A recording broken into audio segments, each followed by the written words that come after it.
Everyone, hello. So we are here to answer I guess, how do you call this kind of question?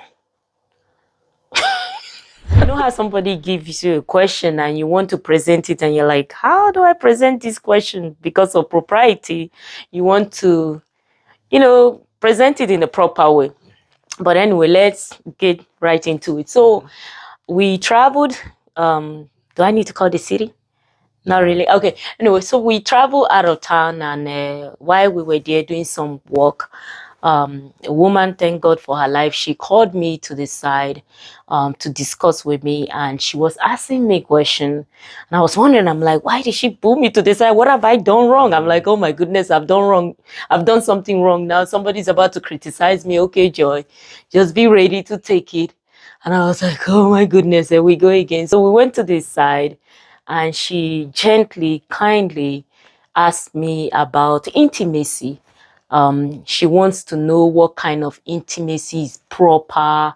I don't know if she's being pressured to have a certain kind of intimacy at home, or maybe a conversation that came her way. I don't know. But she wants to know, is this proper? Is this right? And all that. And of course, like I say, because of propriety, I don't want to start saying everything she asked me on air.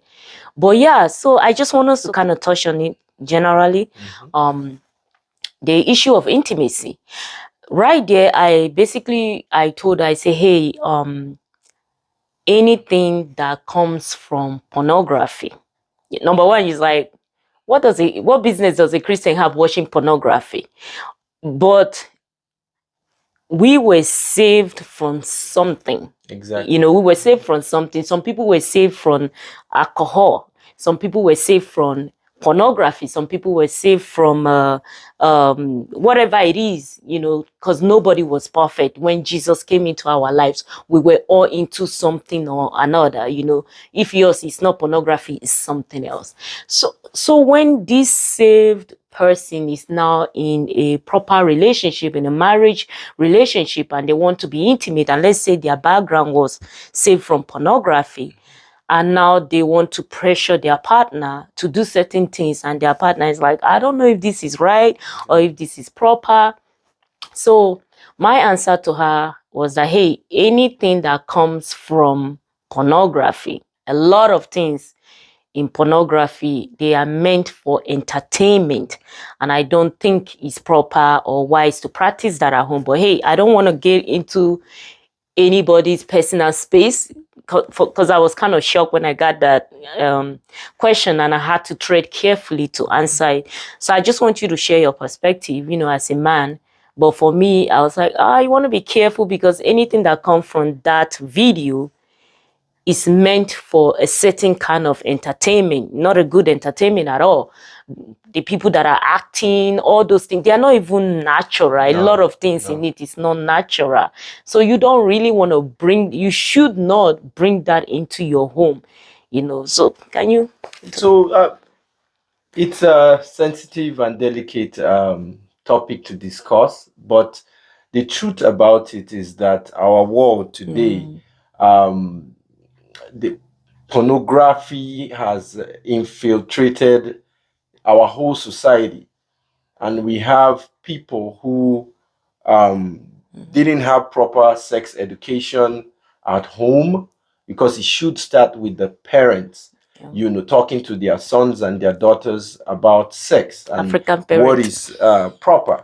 No matter if you're African, American, whatever you are, it should be something that the parents should teach their children when it is age appropriate, so that the first sex education that a child gets, it's from his or her family. And of course, we are born again Christians, and having a perspective of sex, from a Christian parent, by the grace of God, we believe that it will be appropriate. It will be a godly counsel, So, but when, and in situations when the child does not receive such education from home, then the next place will be school. Friends. Or friends. Or pornography. Or pornography. Or wherever. And then the problem with that is that even in schools, a person may not get the right kind of education, the proper kind, the godly kind of education. Sorry to interrupt you. He or she needs. In school, what I remember I learned from school was condom and syphilis and gonorrhea and all. That's the aspect. Exactly. It's like condom or disease. Exactly. But when I became saved and became born again, I now have like a whole, and I was like, but continue. Sorry. Yeah. So that's that. So that's where that has to be addressed. So we have a lot of people that they got their education from Hollywood, from the screen, and then unfortunately most of what is on the screen is not real. Like my wife said, it's entertainment. These people are on drugs. We've heard testimonies of people who have come out of that industry, and they tell us that yes, it's not real. It's edited. They even edit it.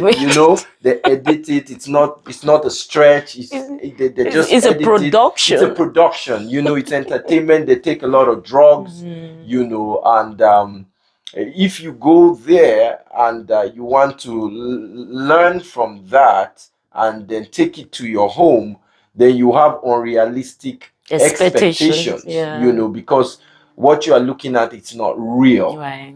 Those are not real relationships. Those people, most of them, they don't know one another.